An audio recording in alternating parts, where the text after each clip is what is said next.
Okay, so I wrote this theme around like guilt, shame, and secrecy. That's kind of pretty much the theme, right? So grab your blanket, get comfortable, and let's reflect and rewind.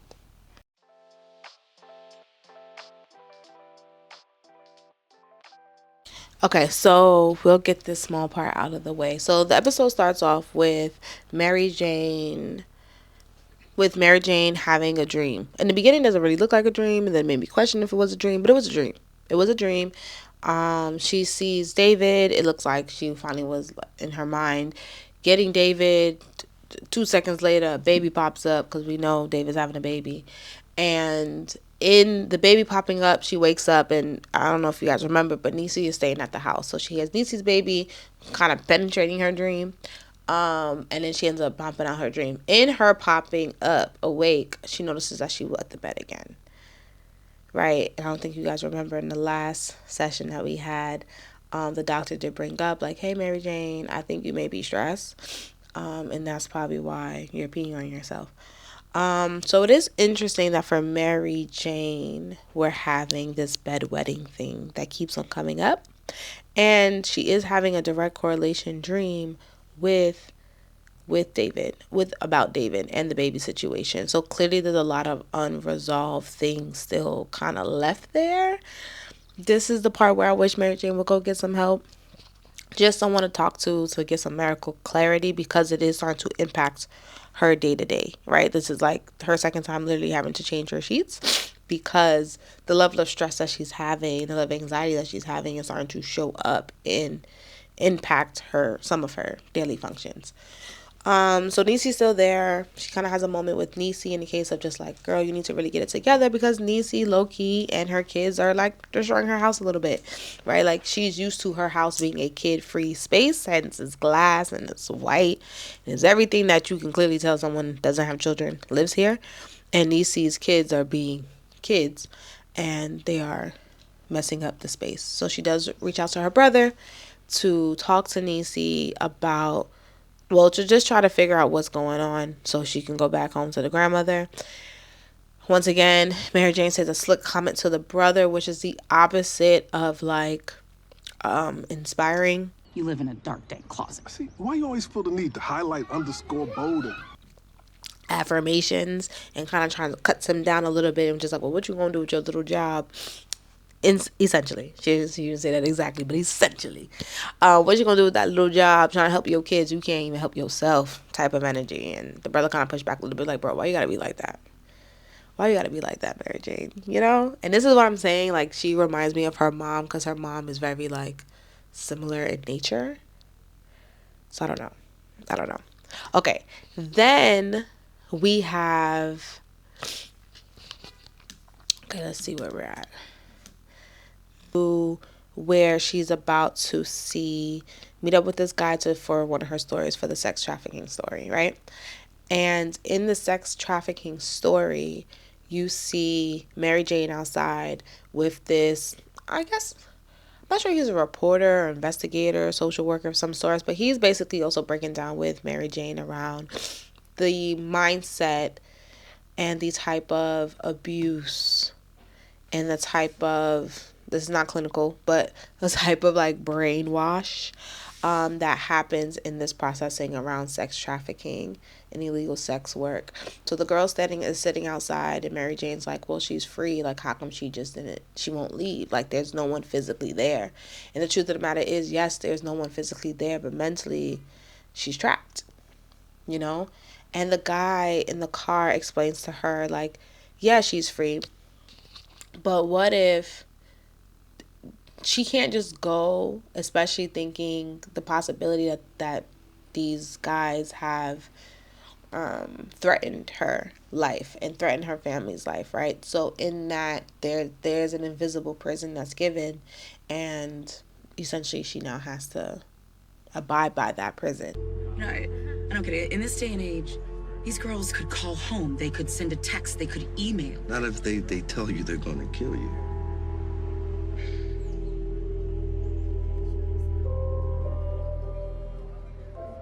And it made me think, like, yes, I agree with this man in the car, But the step further, I would even challenge Mary Jane in this moment, even for her reporting, right, is that sometimes, even in being free, because I'm even thinking about this Nature Boy situation, right? Because that was crazy. That was crazy. But even in that, like all those people that was even in this cult, all the people that's even in this sex trafficking situation, even if they were to get free, right? A lot of people would, how to say this? A lot of people, I could imagine, also struggle with this idea of shame and guilt for the actions that they have done, right? Like, you have been put into situations that, morally speaking, you probably wouldn't have put yourself into. And people can have control over you, not because of any physical dominance, which is in all the scenarios that we just talked about, this show and even this Nature Boy thing existed, right? There was a physical dominance for sure, right? But there's also this idea that I'm going to put you in compromising situations that you're going to essentially, in only but so many words, maybe even be disappointed, maybe even disgusted with yourself, that you now would have to tell someone what happened to you, what you've done, and all the things. And shame and guilt will keeps a lot of people in the dark. It's just a fact, right? So if these individuals were to go to therapy, which is something, a resource I would hope Mary Jane would like provide, as she's trying to put this on air for any women or even men who are being sex trafficked, to be aware that, like, that's not, one, it's not their fault. Two, to identify the shame and the guilt that's there, to like just say it out loud, right? And to know that it's okay. It doesn't feel okay, but it's okay. You know, and for them to get the idea that, or to understand that, to say the thing out loud is also to allow them to get some level of freedom. But until that happens, you're able to say the worst thing out loud, the bad thing out loud, the willingness to move shame and guilt out the way. You'll be stuck in that cycle, and freedom doesn't feel realistic, right? So this is the part where it's just like, for Mary Jane, for the girls, and even the Nature Boy situation, where for people who didn't want to be there or saw the light, that element is the part that oftentimes is challenging. Like, even if they were to be free, even if they were to leave, the question still is, what quality of life are they going to have post? Like, there's a lot of complex trauma now involved on top of the shame and guilt cycle that now exists. You know, so I would say that thing would also have to be addressed, at least a psychoeducation point for Mary Jane. It's like, the prison is here now. The prison is here. Yes, it's physical, but while you're watching this girl sit out here, and yes, she looks free, it's here now. Like, how far is far? When you feel like someone is everywhere, if they've threatened your family in the way of in your life, and physically have intimidated you, let alone has had you in situations that you feel ashamed of. You know, so that part, you know, that part would need to be addressed. Also, Mary Jane, fast forward to keep up with this story, right? She finally meets up with someone to talk to for an interview for her show. She meets up with this girl named Polly, and Polly brings, Mary Jane questions her and is like, hey, Polly's not your real name, is it? And she says no. And my therapy brain just be going off. And she says, Polly is an imaginary friend that I made up when I was young to keep me protected. And when she said that, it made me think, it may be trauma back there. I would have to assume, because what did she need to be protected from? Right? Like, the show didn't say anything on it, but this is my therapy brain running, like my therapist brain running, right? Like, oh, what does she need to be protected from? And Polly is an interesting name. And if this was a therapy session, I would go as far as, like, can we draw Polly? Does she look different? Like, what's the posturing, right, with Polly? And then she said Polly was there to protect her. And she uses Polly in current day so that when things are happening to her body, it is happening to Polly and not her, which is very IFS or disassociation to an extent too, right? But there's a part that is her protector that lives life for her. And the question I would have, not now, obviously, if I was to meet this girl in the current date, but eventually, I would have to ask, like, where does she lie? Like, where is her? Whatever her real name is. You know, does she even exist? What are her thoughts? What are her feelings? Does she want to come out? Does Polly feel like she's safe enough to come out? Underneath what circumstances does she want to? Does Polly feel like she could rest? Is Polly tired? You know, like, does Polly feel some level of fatigue and want this thing to be over? And are there other parts of her that often comes up when even Polly can't save them? You know? So I had so many questions in that moment. And you see Mary Jane so desperate to save this girl and just couldn't. She was just like in a really bad situation. And in her noticing that feeling like these girls didn't have any support, anyone who was really rooting for them, maybe even looking for them even, at least that's the sense I got. She calls Niecy towards the end of the episode and says, you know, we got your back.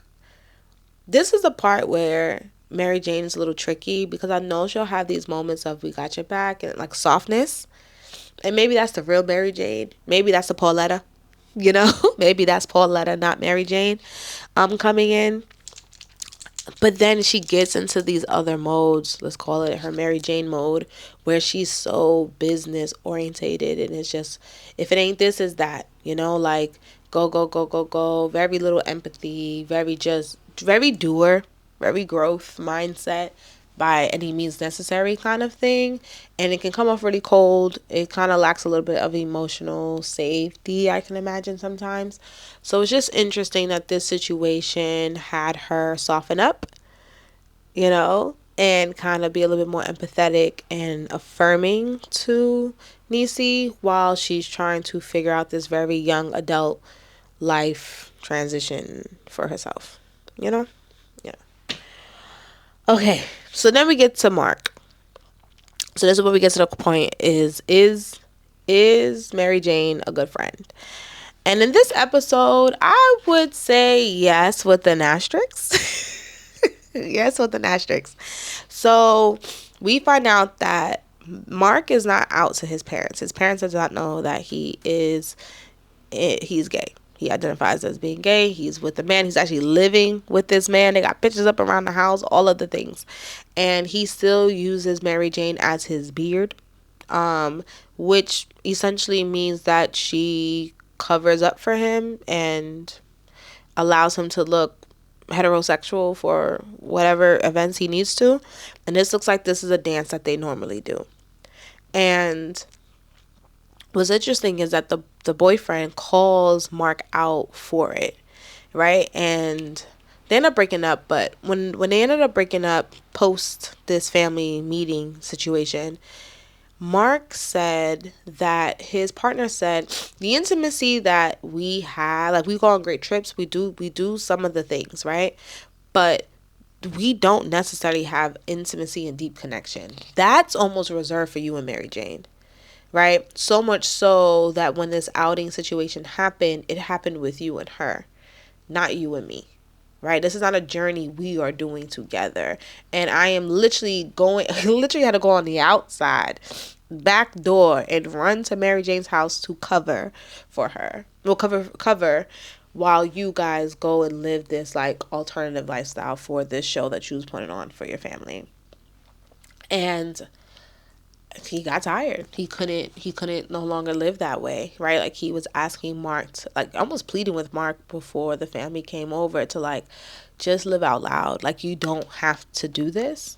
And Mark just was not having it. He was just like, what are you asking me?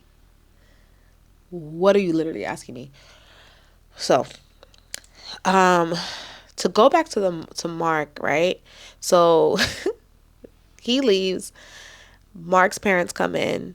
Him and Mary Jane do the whole song and dance. I guess mama got fed up. I don't know about what made today different than other days, because that's the part I'm interested in too, because she said, I've always known that you were gay.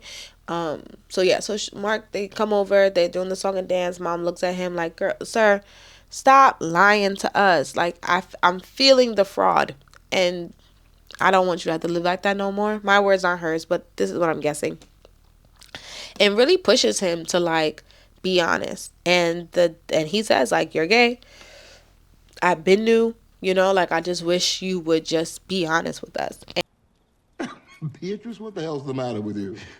What are you talking about, Mom? I gave life to you. And I want to share that life with you. But I can't if you keep hiding parts of it from us. Just say the words. And the dad gets so upset. Your father, who loves and trusts that his son would have the decency to share a very important part of his life with us.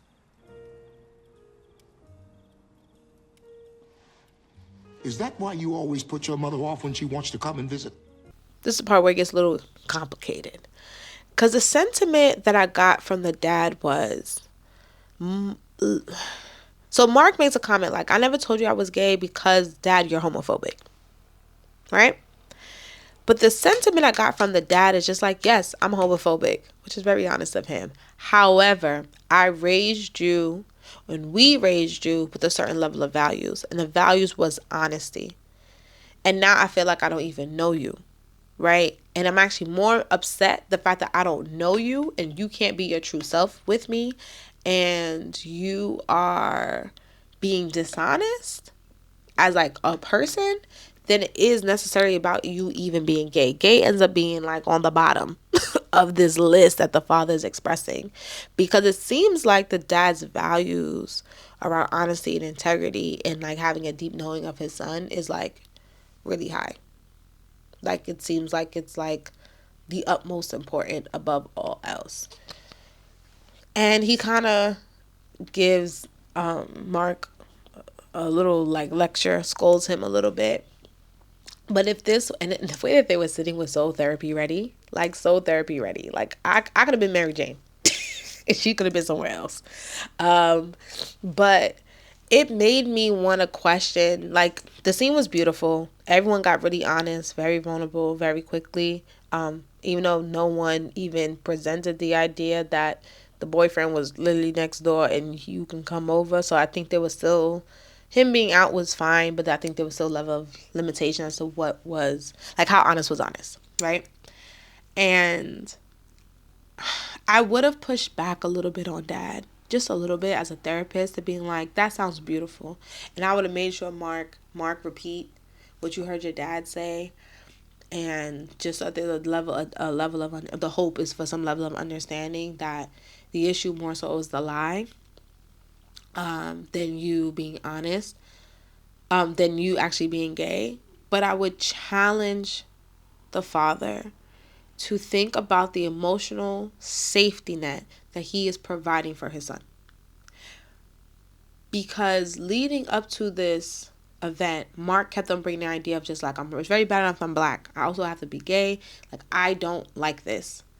Essentially, it sounds like it. I could be stretching, but it sounded like I don't even like this for myself. You know, like why does life have to even be this hard? You know, and I don't want it to also be hard with my parents. On top of the fact that clearly we found out his dad is what's the word again? What's the dad? His dad doesn't really care for the lifestyle. But it left Mark to once again, like Polly and the girls in the sex trafficking, live life with a certain level of shame and guilt, right? Which keeps people in hiding, right? That's the reason why a lot of people who are like addicts and stuff like that, like this idea of the guilt and shame cycle repeats often with certain populations of people, and it doesn't get them sobriety. It doesn't get them the life that they're actually looking for, get them closer to living authentically, or get them closer to peace and harmony and intentionality. It doesn't. It just creates more secrets, more lies, and the true selves that they actually have in them somewhere won't be able to catch a break with that type of cycle. It's just a fact. Right? So now I would have challenged Dad to be like, well, how can we actually give him a space that's actually emotionally safe to be more honest with you. And I understand what you're saying. You want him to be radical. But there is an ask that it sounds like Mark has always had for you, to give to you, to allow a certain level of softness for him, and to better push him, to better prepare him to like be radically honest without a shadow of a doubt. And I'm pretty sure that there's more family history as to why he truly could not feel like he could be radically honest the way that the father said that they could. And I would have pushed back there, right? Like I would push back in that area, because it is apparent, as much as you thought that's what you were doing, somewhere along the lines, Mark stopped talking, stopped speaking up, stopped saying the things, and started to just perform. And started to live life in this shame and guilt cycle somewhere back there, to the point where he feel like he can't just be himself. The thing that you actually desire for your son more than his actual sexual preference. You know? I would push that for that. Because I do think that there's an ability there. But unfortunately, I'm not their therapist. I'm not their therapist, and it's just a show. But I would hope that for them. You know? Some therapy sessions, something. But after Mark, they break up with the boyfriend. They have this conversation dinner thing with the dad.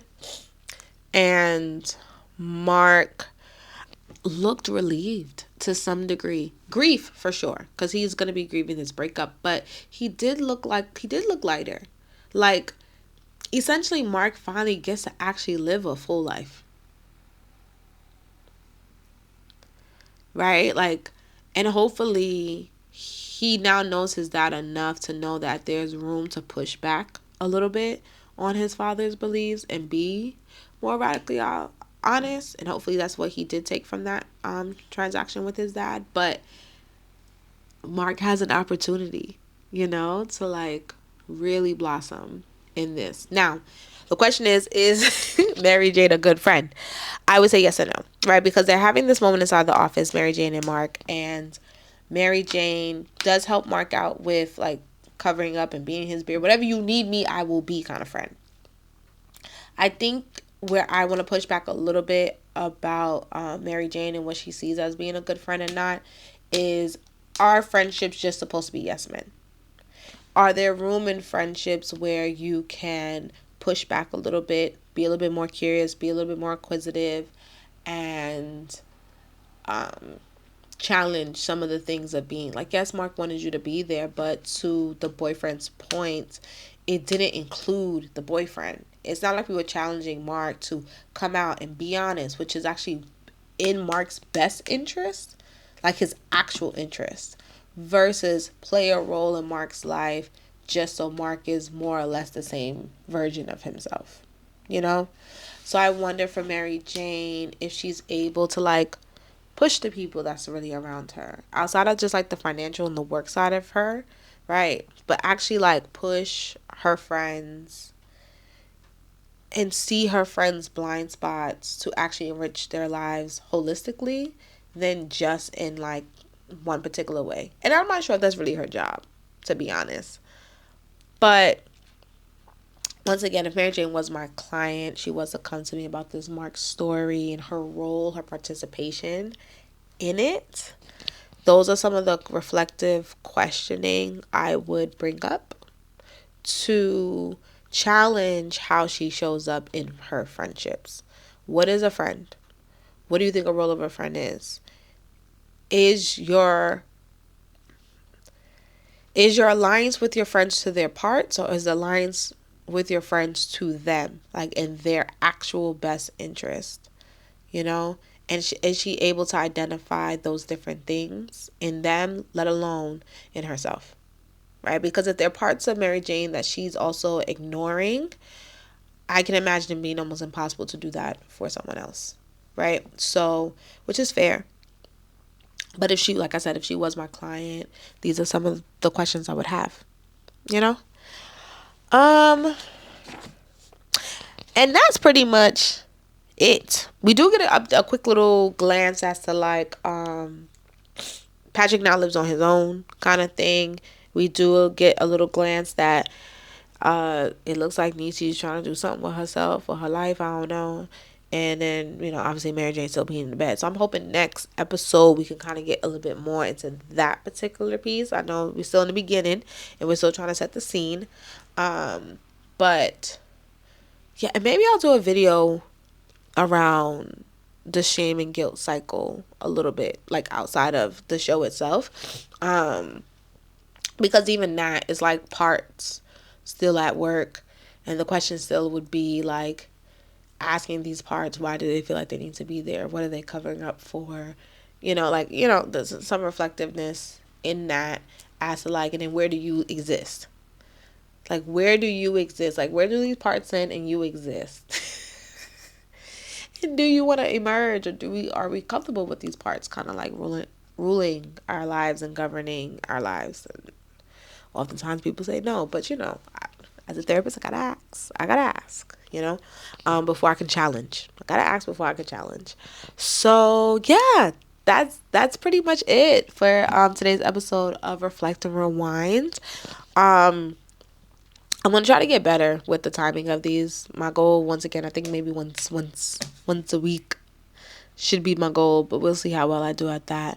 But yeah, like, comment, follow, please. Like, comment, follow. Do all of the things. I'll see you in the next one. Peace.